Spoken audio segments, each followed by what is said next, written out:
नमस्ते फ्रेंड्स, एके सुविधा केंद्र चैनल पर आप सभी का स्वागत है। आज इस वीडियो के माध्यम से आपको नामांकन के संदर्भ में, परीक्षा के संदर्भ में, स्नातक स्कॉलरशिप के संदर्भ में विशेष जानकारी उपलब्ध करवाऊंगा। तो आप लोग इस वीडियो के अंत तक जरूर बने रहिएगा, ठीक है। तो जैसा कि आप जानते हैं कि होली के त्यौहार जो है उसकी छुट्टियां अब समाप्त हो गई है। अब विश्वविद्यालयों में नामांकन एवं परीक्षाओं का दौर शुरू होने वाला है।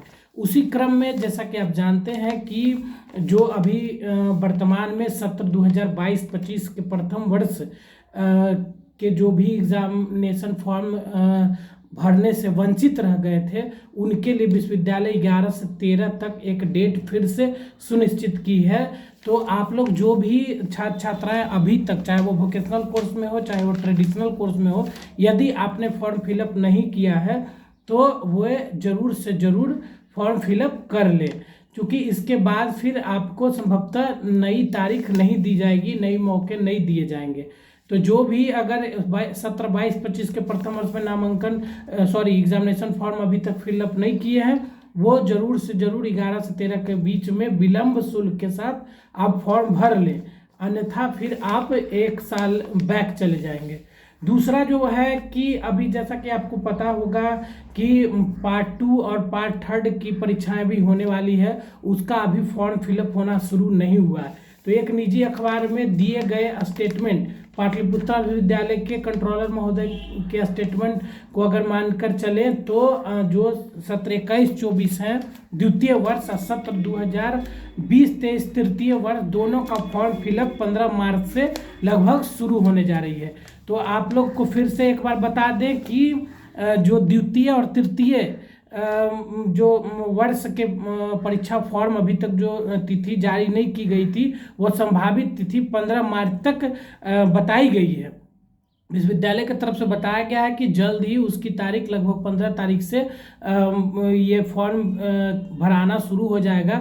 तो आप लोग को बताते चले कि जो भी सत्र 20-23 के छात्र छात्राएं हैं वो तैयार रहें, और उनका जो भी फॉर्म फिलअप होगा वो 15 मार्च से भरा जाने की संभावना है। तो आप जैसा कि आप जान रहे हैं, इस तरह का अगर जैसे विश्वविद्यालय की तरफ से आप लोग के लिए चिंता किया जा रहा है, आप लोग के सत्र कैसे और परीक्षाएं कैसे समय पर हों, उसके लिए विश्वविद्यालय पूरे बिहार लेवल पर अपना विश्वविद्यालय 1 नंबर पर मानकर चलिए कि चल रही है।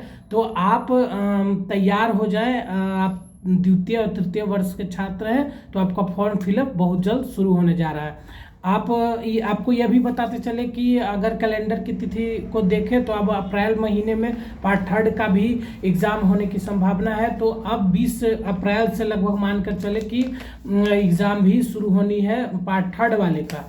तो आप इसके जरिए हम समझ सकते हैं कि सभी जो हम लोग का जो सत्र है, सत्र 2020-23, सत्र 21-24, वो समय पर चल रही है, और हम मतलब तय समय अवधि के अनुसार इसका सभी क्लियर भी तीनों पार्ट का हो जाएगा। तो आप फिर से एक बार बताते चले कि सत्र 22-23 के तृतीय वर्ष का फॉर्म 15 मार्च से संभावना है, सत्र 21-24 का भी द्वितीय वर्ष का भी 15 मार्च से संभावना है कि आपका फॉर्म फिलअप होगा, और पार्ट 3 का परीक्षाएं 20 अप्रैल से जो शुरू होनी है लगभग समय पर हो जाएगी। तो आप लोग तैयार रहें। जो भी इससे संबंधित सत्र के विद्यार्थी हैं, ये बहुत जल्द इसकी प्रक्रिया शुरू हो जाएगा। जो शुल्क निर्धारित थी वही लगेगा।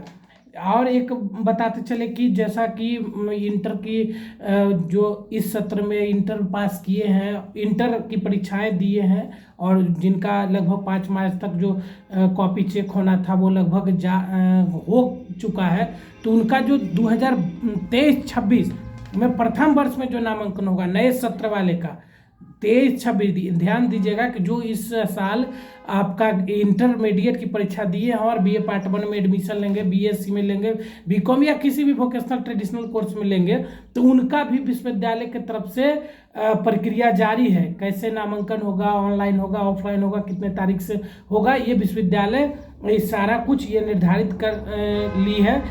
तो आपको बताते चले कि सत्र 23-26 2023-26 में जो स्नातक में नामांकन लेना चाहते हैं उसकी प्रक्रिया जो है अप्रैल के प्रथम सप्ताह से शुरू हो सकती है।